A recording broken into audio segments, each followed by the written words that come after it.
बोले श्री सत्यनारायण भगवान की जय। बोले लड्डू गोपाल की जय। बोले बाके बिहारी लाल की जय।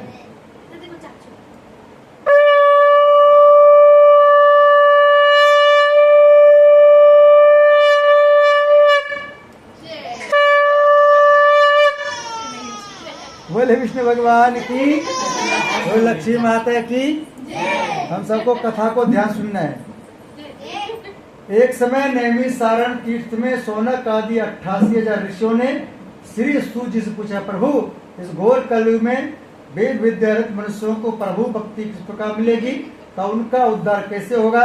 इसलिए हे मुनिश्रेष्ठ, कोई ऐसा तप या व्रत बताइए जिससे थोड़े समय में पुण्य प्राप्त हो गए तथा मनोवंश में मिले। उस कथा को सुनने की हमारी हार्दिक इच्छा है। सर्वशास्त्र ज्ञाता श्री सूत जी बोले, हे वैष्णव पूज्य, आप सबने सब प्रमुख हित की बात पूछी है।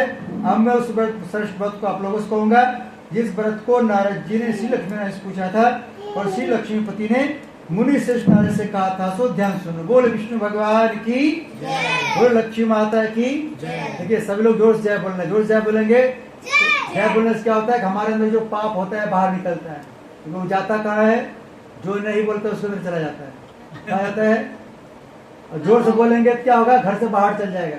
और जोर से बोलेंगे तो सोसाइटी से बाहर चल जाएगा। बोलो जय श्री राम। हाँ, अब की बार हुआ। बोलो श्री सत्यनारायण भगवान की जय। बोलो लड्डू गोपाल की जय।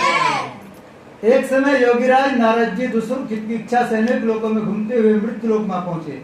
यहाँ अनेक योनियों में जन्मे हुए प्राय मनुष्यों को अपने कर्मों के द्वारा अनेक दुखों से पीड़ित देखकर सोचा किसी अतने के करने से इसके दुखों का नाश हो सकेगा।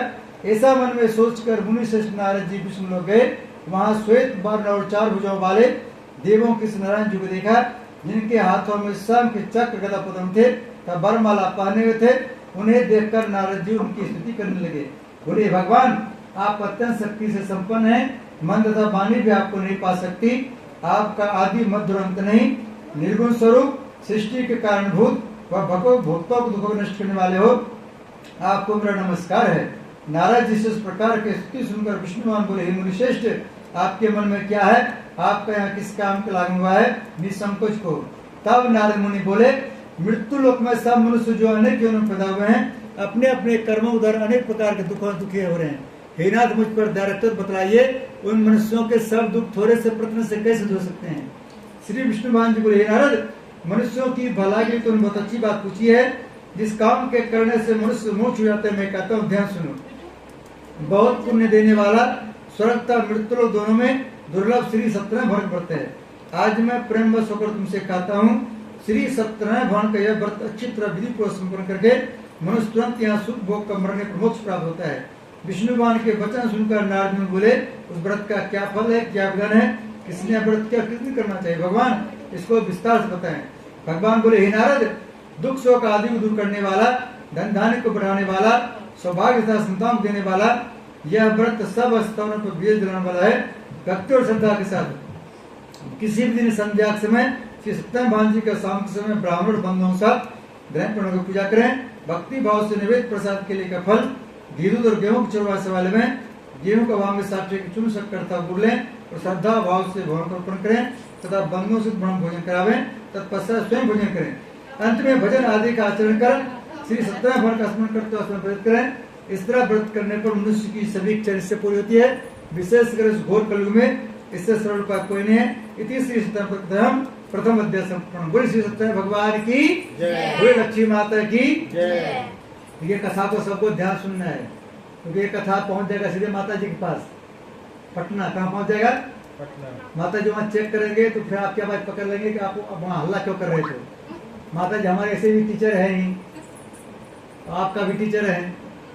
फिर डांट लगा के बाद हमको मत कहना पंडित जी हमारा आवाज कैसे आ गया उसमें, घुमा हुआ है तो आवाज सब बजा रहा है उसमें।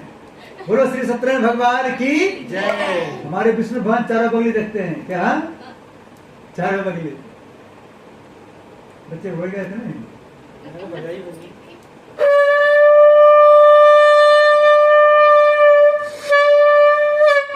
बोलो विष्णु भगवान की जय। लक्ष्मी माता की जय। हम सब दूसरा अध्याय सुनेंगे। इनके अंदर घुमाते हैं, तब अपने आप ही हल्ला नहीं करेंगे। जो ज्यादा हल्ला करते हैं उसके अंदर वीडियो ही घुमा देते हैं। बाद में जब यूट्यूब पे पेड़ देखता है, टीवी पे, कहता है पंडित जी हमारा वीडियो अच्छा नहीं आया, डिलीट कर दीजिए। हम कहते हैं डिलीट होगा ही नहीं, और 10 साल तक रहेगा, आपकी बहू आएगी तब वो डिलीट होगा। बोलो हनुमान जी महाराज की। हम सब दूसरा अध्याय सुनेंगे। सूत जी बोले, ऋषियों जिन्होंने सबसे पहले व्रत को किया था उसका इतिहास कहता हूँ, ध्यान श्रवण करो। सुंदर काशीपुरी नगरी में एक अत्यंत गरीब ब्राह्मण रहता था। वह भूख और प्यास से विचलित पृथ्वी पर घूमता था। ब्राह्मणों से प्रेम भाव रखने वाले श्री भगवान ने ब्राह्मण को दुखी देखकर एक बूढ़े ब्राह्मण उधार किया, उसके पास जाकर अलग साथ पूछा, विप्र आप अत्यंत दुखी होकर पृथ्वी पर क्यों घूमते हैं? हे श्रेष्ठ ब्राह्मण मुझसे कहो, हे श्रेष्ठ बड़े मुझसे कहो, मैं सुनना चाहता हूँ। ब्राह्मण बोला, मैं एक निर्धन गरीब ब्राह्मण हूँ, भिक्षा फिरता हूँ। हे भगवान यदि आप इससे छुटकारा मार्ग कोई उपाय जानते हैं कृपा करके हमें बताएं। वृद्ध ब्राह्मण बोला, घोर कलयुग में श्री सत्यनारायण भगवान मनोवांछ फल देने वाले, इसलिए ब्राह्मण तुम उसका पूजन कर, जिसके करने से मनुष्य सब दुखों से मुक्त होता है। ब्राह्मण को व्रत का सारा विधान बतलाकर बूढ़े ब्राह्मण को धारण करने वाले श्री सत्यनारायण भगवान का ध्यान हो गए। जिस व्रत को वृद्ध ब्राह्मण ने बतलाया है मैं उसको अवश्य करूंगा। यह निश्चय करने पर उस ब्राह्मण को रात भर नींद आई। वह सवेरे जल्दी उठकर श्री सत्यनारायण भगवान के व्रत का निश्चय कर भिक्षा चल दिया। उसको भिक्षा में बहुत मिला, जिससे साथ उसने भगवान श्री सत्यनारायण का व्रत किया। इसके करने से ब्राह्मण सब दुखों से छूटकर अनेक प्रकार की संपत्ति हुआ। उसमें से ब्राह्मण हर मास व्रत करने लगा। इस तरह श्री सत्यनारायण व्रत को जो 7 विधियों से श्रद्धापूर्वक करेगा वो सब पापों से छूटकर मुक्त प्राप्त करेगा। आगे मनुष्य पृथ्वी पर श्री सत्यनारायण व्रत करेगा, वह सारे दुखों से छूट जाएगा। इस तरह नारायण जी से श्री नारायण जी का व्रत तुमसे कहा, हे विप्रो मैं और क्या कहूँ मुझसे? ऋषि बोले, हे मुनीश्वर संसार में इस ब्राह्मण सुनकर किसने व्रत किया है हम उसे सुनना चाहते हैं, इसके लिए हमारे मन में श्रद्धा है। सूत जी बोले, हे मुनियों जिसने व्रत को किया है वह सुनो। एक समय एक ब्राह्मण धन और सोच के अनुसार बंधु बांधवों के साथ व्रत करने को तैयार हुआ। उसी समय लकड़ी बेचने वाला बुढ़ा आदमी आया। लकड़ियों को बाहर रखकर ब्राह्मण के मकान में गया। प्यास से दुखी लकड़हारा उनको व्रत करते देखकर ब्राह्मण को नमस्कार करने लगा। आप यह क्या कर रहे हैं? इसके करने से क्या फल मिलता है? कृपा करके मुझसे कहो। ब्राह्मण ने कहा, सब मनोकामना पूरा करने वाला यह श्री सत्यनारायण का व्रत है। इनकी कृपा से मेरे यहाँ धन धान्य आदि की वृद्धि हुई है। ब्राह्मण से व्रत के बारे में जानकर लकड़हारा बहुत प्रसन्न हुआ। चरणाम दिल प्रसाद पकड़ गया। लकड़हारे ने अपने मन में इस प्रकार संकल्प किया, आज शाम में लकड़ी बेचने तो मिलेगा, उसी से सत्यनारायण को उत्तम व्रत करूंगा। यह मन में विचार कर बूढ़ा आदमी लकड़ी अपने सिर पर रखकर जिस नगर में धनमाल रहते थे वैसे नगर में गया। उस रोज वहां पर उससे लकड़ी पहले दिन चौना मिला। तब वह बूढ़ा लकड़हारा दाम प्रसन्न होकर फकीर के लिए फली, शक्कर, दूध, दही और गेहूं का चूर्ण इत्यादि श्री सत्यनारायण भगवान के व्रत की कुछ समय में कर गया। फिर उसने अपने बंधुओं को बुलाकर विधि के साथ श्री भगवान जी पूजन व्रत किया। उस व्रत के प्रभाव से बूढ़ा लकड़हारा धन पुत्र सुख हुआ और संसार के समस्त सुख भोग कर वैकुंठ चला गया। इति श्री सत्यनारायण व्रत कथा द्वितीय अध्याय संपूर्ण। बोलिए श्री सत्यनारायण भगवान की जय। भजमर नारायण नारायण नारायण श्रीमन नारायण नारायण नारायण सत्य नारायण नारायण नारायण लक्ष्मी नारायण नारायण नारायण। बोलिए लक्ष्मी नारायण भगवान की जय। लड्डू गोपाल की जय।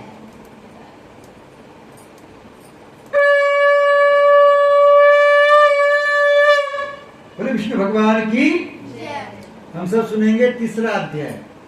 सूत जी बोले, हे श्रेष्ठ मुनियों बाकी कथा कहता हूँ, ध्यान सुनो। बहुत समय पहले उल्का मुख नाम का एक बुद्धिमान राजा था। वह सत्य भक्त और जितेंद्र था। प्रतिदिन देवस्थान पर जाता था, गरीबों धन देकर उनके कष्ट दूर करता था। उसकी पत्नी कमल के समान मुख वाली सती साध्वी थी। भद्रशिला नदी के तट पर दोनों ने श्री सत्यनारायण भगवान व्रत किया। उसमें वहाँ एक साधु नामक वैश्य आया। उसके पास व्यापार के लिए बहुत धन था। वह नाव के किनारे बैठाकर राजा के पास आ गया। राजा को व्रत करते हुए देखकर विनय से पूछने लगे, राजन भक्तों जिससे आप यह क्या कर रहे हैं? मेरी सुनने की इच्छा है, सो आप मुझे बताएं। राजा बोले, साधु अपने बंधुओं के साथ पुत्र की प्राप्ति के लिए यहाँ महाशक्तिवान श्री सत्यनारायण भगवान व्रत पूजा कर रहा हूँ। राजा के वचन सुनकर सावधान बोले, राजन मुझसे इसका संविधान कहो, मैं भी आपके कथनों से व्रत करूंगा। मेरी भी कोई संतान नहीं है और इससे निश्चय होगी। राजा से सब विधान सुन व्यापार से निमित्त हो और अंत से अपने कर गया। साधु वैश्य ने अपनी स्त्री से संतान देने वाले व्रत का समाचार सुनाया और प्रण किया जब मेरी संतान होगी तब मैं व्रत करूंगा। साधु ने ऐसे वचन अपनी स्त्री लीलावती से कहे, बोली लीलावती महारानी की। एक दिन उसकी लीलावती पति के साथ अनिमित हो संसारी धन पूरित होकर श्री सत्यनारायण के पास गर्भवती हो गई और 10वें महीने में उसको सुंदर कन्या जन्म हुआ। दिनों दिन स्थिति बढ़ने लगी। ऐसे शुक्र पक्ष में बढ़ता है। कन्या का नाम कलावती रखा गया। बोली कलावती महारानी की। तब लीलावती ने मीठे सपना अपने पति से कहा, जो अपने संकल्प किया था भगवान व्रत करूंगा उसे आप पूरा करिए। साधु बोले प्रिय, इसके विवाह पर वापस करूंगा। इस प्रकार अपनी पत्नी का आश्वासन दे और नगर को व्यापार करने चला गया। धीरे धीरे कलावती पितृ को बढ़ने लगी। लौटने पर साधु ने जब नगर में सबके साथ अपनी पुत्री ने देखा तो तुरंत बुलाकर पुत्री के वास्ते कोई सुयोग बल को देख कर आओ। साधु नामक वैश्य की आज्ञा पाकर कंचनगढ़ पहुंचा और वहां पर बड़ी खोज और देखभाल कर लड़की के लिए सुयोग बन पुत्र ले आया। उस सुयोग लड़की को देखकर साधु ने अपने बंद मनों से प्रसन्नचित होकर अपनी पुत्री का विवाह उसके साथ कर दिया, किंतु दुर्भाग्य से विवाह के समय भी व्रत करना भूल गया। तब श्री भगवान क्रोधित होकर उन्हें वैश्य को श्राप दिया कि नरक दुख प्राप्त होगा। अपने कार्य में कुशल साधु बनिया जमाता से नाव को लेकर व्यापार करने के लिए समुद्र के समीप स्थित रत्नपुर नगर में गया और वहां पर दोनों ससुर जमाई राजा चंद्रकेतु को उस नगर में व्यापार करने लगे। एक रोज भगवान श्री सत्यनारायण की माया से प्रेरित कोई चोर राजा का धन चुराकर भागा जा रहा था, किंतु राजा के दूतों आता देखकर चोर ने घबराकर भागते हुए राजा के धन को वहीं चुपचाप रख दिया जहाँ ससुर जमाई ठहरे हुए थे। जब दूतों ने राजा के पास अपना धन देखा तो उन्होंने दोनों को पकड़ के ले गया और प्रसन्नता से दौड़ते हुए राजा जाकर बोला, यह दो चोर पकड़ कर लाए हैं, देखकर आज्ञा दें। तब राजा ने बिना उनके पास सुने ही उनको करीन कर बुला दिया, उनका सब धन भी छीन लिया। श्री सत्यनारायण भगवान के बढ़ते होते शारीरिक व मानसिक भूख तो अन्य कन्या एक ब्राह्मण कर गई। वहां उसने श्री सत्यनारायण भगवान बदल देखा, फिर कथा सुनी, तब प्रसाद ग्रहण प्राप्त कराई। माता ने कलावती से पुत्री तो तक कहा तेरे मन में क्या है? कलावती बोली, माता मैंने ब्राह्मण घर श्री सत्यनारायण भगवान देखा है। कन्या के वचन सुनकर लीलावती भगवान पूजन तय करने लगी। लीलावती ने परिवार और बंधुओं से श्री सत्यनारायण भगवान जी का पूजन किया और वर मांगा, मेरी पुत्री दमास की राजा में साथ ही प्रार्थना की हम सबका अपराध क्षमा करो। श्री सत्यनारायण भगवान भक्त संतुष्ट हो गए। राजेंद्र को स्वप्न दर्शन देकर कहा, राजन जिन दोनों वैश्यों को तुमने कह रखा है वे निर्दोष हैं, उन्हें प्रार्थना छोड़ दो, उनका सब धन जो तुमने ग्रहण किया दे दो, नहीं तो तेरा धन सब नष्ट कर दूंगा। राजा से वचन कहकर भगवान अंतर ध्यान हो गए। प्रातः काल राजेंद्र ने समा अपना स्वप्न सुनाया और सैनिकों का व्यतीत दोनों वरिष्ठ पुत्रों को कैसे मुक्त कर सौंप राजा। दोनों ने आते राजा को नमस्कार किया। राजा मीठे मान अपनी गलती क्षमा मांगी, उनसे कोमल वन बोलमा भाग्यवश आप लोगों को ऐसा कठिन प्राप्त हुआ है, आपको कोई भय नहीं। ऐसा कर रहा है उनको नई वस्त्र बनाए, उनका जितना धन लिया था उसे दोनों धन से आदर्श विदा किया। दोनों पैसे अपने घर को चल दिए। इति श्री सत्यनारायण तृतीय अध्याय संपूर्ण। बोले श्री सत्यनारायण भगवान की। श्री कृष्ण गोविंद हरे मुरारी हे नाथ नारायण वासुदेव। श्री कृष्ण गोविंद हरे मुरारी हे नाथ नारायण वासुदेव। पितुमातु स्वामी सखा हमारे, पितुमातु स्वामी सखा हमारे। हे नाथ नारायण वासुदेव। श्री कृष्ण गोविंद हरे मुरारी हे नाथ नारायण वासुदेव। श्री कृष्ण गोविंद हरे मुरारी हे नाथ नारायण वासुदेव। बोले श्रीमन नारायण भगवान की। बोले लड्डू गोपाल की। हम सब सुनेंगे चौथा अध्याय।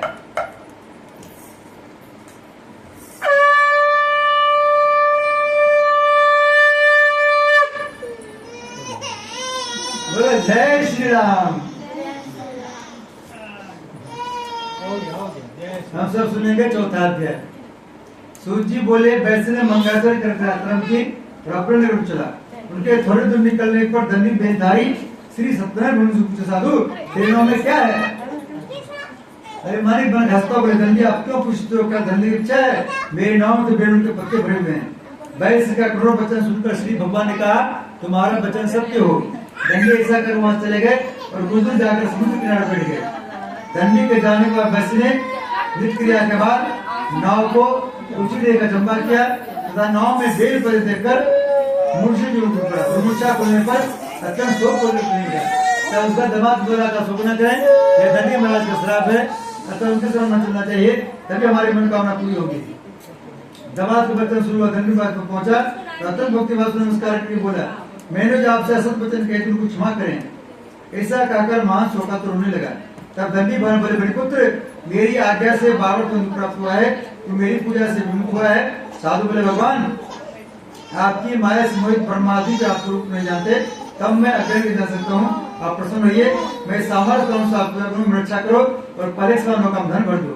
उसके भक्ति वचन सुनकर श्री सत्यनारायण भगवान प्रसन्न हो, इच्छा उसकी इच्छा से बढ़ते का अंतर धन हो गए। तब उन्होंने नाव पर आकर देखा, नाव धन से परिपूर्ण है।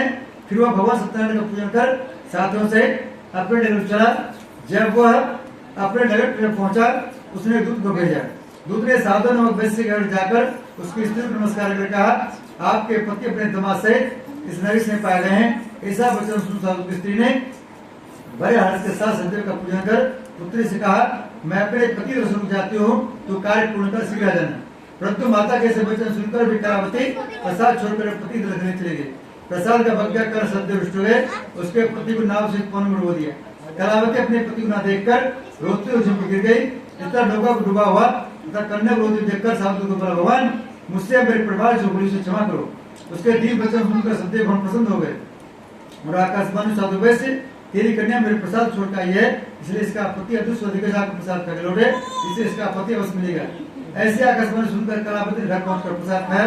फिर आकर पति दर्शन किए, तो प्रसाद साधु ने बंधु बांधवों से श्री सत्यनारायण पूजन किया। उस दिन स्वार पूर्णिमा को श्री सत्यनारायण पूजन करने लगा। फिर श्लोक का सुख भोग स्वर्लोक हो गया। इति श्री सत्यनारायण चतुर्थोध्याय संपूर्ण। बोले श्री सत्यनारायण भगवान की जय। नारायण नारायण नारायण श्रीमन्नारायण नारायण नारायण सत्य नारायण नारायण। बोले श्री सत्यनारायण भगवान की जय। लक्ष्मी माता की जय। बोले लड्डू गोपाल की जय।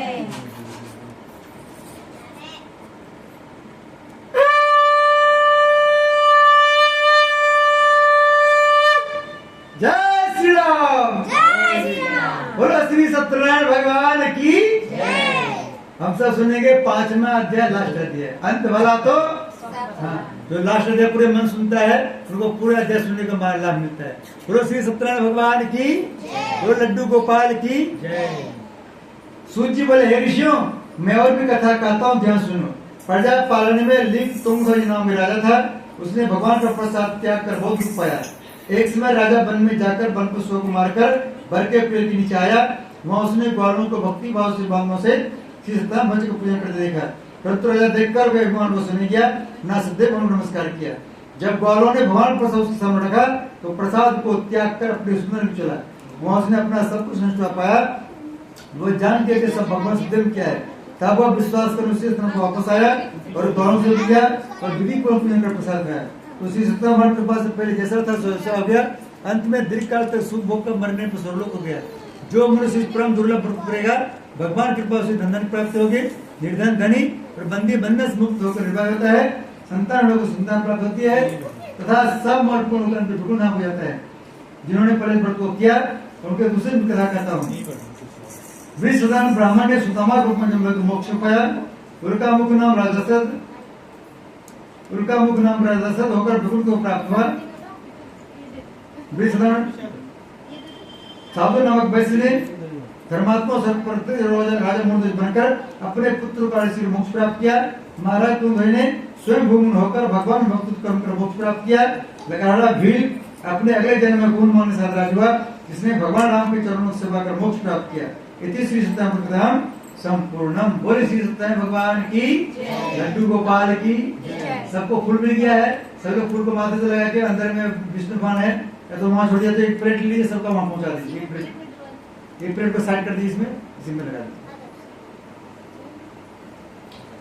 नारायण नारायण श्रीमन नारायण नारायण नारायण सत्य नारायण नारायण भजमन नारायण नारायण नारायण लक्ष्मी नारायण नारायण भजमन नारायण नारायण नारायण। बोले श्री सत्यनारायण भगवान की। देखिए सब हाथ ऊपर करना है। हमारा सत्यनारायण भगवान का है, विष्णु भगवान का है, लक्ष्मी का है। हमारी जगह हम जो उठाते हैं हाथ, हम 24 घंटे रहते हैं उनके साथ। लेकिन अंतर क्या है, जो पूरे हाथ उठाते हैं उसके साथ 24 घंटे रहते हैं, जो आधे उठाते हैं उसके साथ 12 घंटे रहते हैं, जो हाथ नहीं उठाते उसके साथ 1 मिनट भी नहीं रहते हैं। ना लक्ष्मी जी रहते हैं, ना विष्णु भगवान रहते हैं, ना हनुमान जी। बोलो जय बजरंगबली, बोलो श्री सत्यनारायण भगवान की जय। आज का कथा हो गया पूर्ण। क्या हो गया? अब आप सब पहुंच गए यूट्यूब पे। कहाँ पहुंच गए? अपने घर पे आप देख सकते हैं। ठीक है, अपने घर पर देखने के लिए क्या करना पड़ेगा?